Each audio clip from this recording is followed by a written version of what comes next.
Bonjour à tous. Alors, je sais qu'en cette période un petit peu compliquée, vous êtes tous un petit peu à vous poser des questions sur les performances que vous risquez de perdre en étant cloisonné chez vous, éloigné des terrains, éloigné de l'activité que vous aviez l'habitude de faire. Alors, plusieurs questions peuvent se poser. Euh, Déjà, vous pouvez avoir des craintes sur la performance que vous pourriez récupérer après cette période de confinement. Et puis, comment faire justement pour maintenir votre niveau de performance pendant cette période. Alors, deux choses.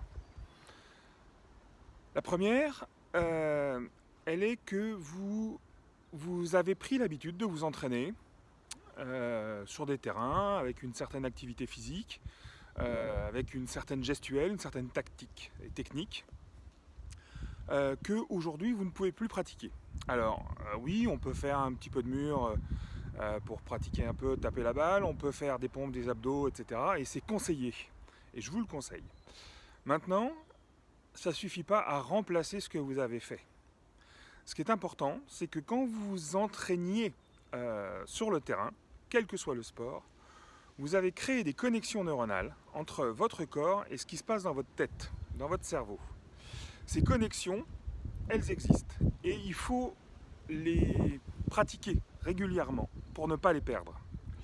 Pour ne pas les perdre, ces connexions, si le corps ne peut plus bouger, il faut que ce soit votre cerveau qui pratique cet entraînement.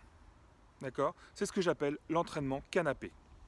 L'entraînement canapé, c'est de passer, allez, vous vous entraîniez 3 fois par jour auparavant, et bien 3 fois par semaine auparavant, continuez à vous entraîner 3 fois par semaine et pendant une demi-heure, vous vous posez dans votre canapé et vous refaites les situations, vous réimaginez dans votre tête les situations que vous viviez à l'entraînement. L'intérêt, c'est que vous pouvez vous mettre en situation de réussite en permanence.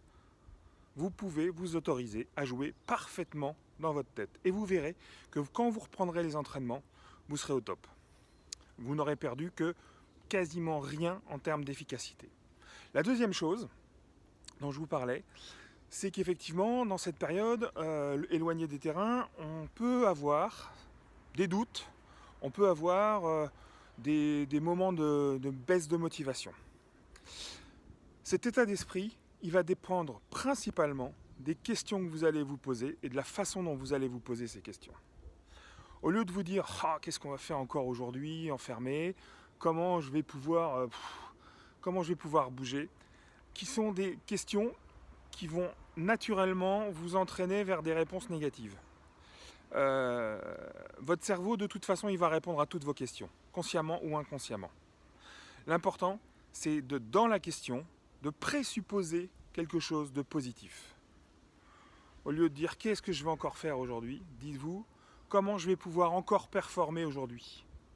Ou en fin de journée, de quoi je suis fier de quoi je suis fier de ce que j'ai fait aujourd'hui. Qu'est-ce qui me rend fier d'avoir fait voilà. De quoi je suis fier aujourd'hui. Voilà, tout simplement. Donc, posez-vous des questions avec des présuppositions positives. Vous verrez que vous allez vous retrouver dans un état d'esprit positif, dynamisant et motivateur. Voilà. C'était les conseils du jour pendant cette belle journée, un peu fraîche, mais belle quand même. Donc, je vous dis pas bon match, mais bon entraînement canapé.